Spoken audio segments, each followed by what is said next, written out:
We're going to set up now. So I want you to take your leg forward. Now, the way you determine how far forward you go is when you lunge downward, you don't want your knee to pass your toe. So right now I'll show you. Go ahead, bring your back knee down towards the floor, about a centimeter off the floor, then push up with your heel. And when you go down, you want to see a 90-degree angle. So come down, bam, 90 degrees. It's perfect. Blow out on the way up, breathe in on the way down. Notice how her feet are nice and straight. Each one is perfectly straight. Hands on the hip, shoulders back and down, looking nice and straight. We're working those legs.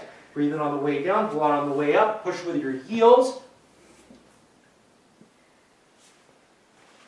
If your knee passes your toe, that means your feet aren't spread enough, okay? So you have to spread them a little more. If your knee, when you come down as far back behind your ankle, that means you got to bring your foot in a little bit. So that's how you know how to measure where your foot goes.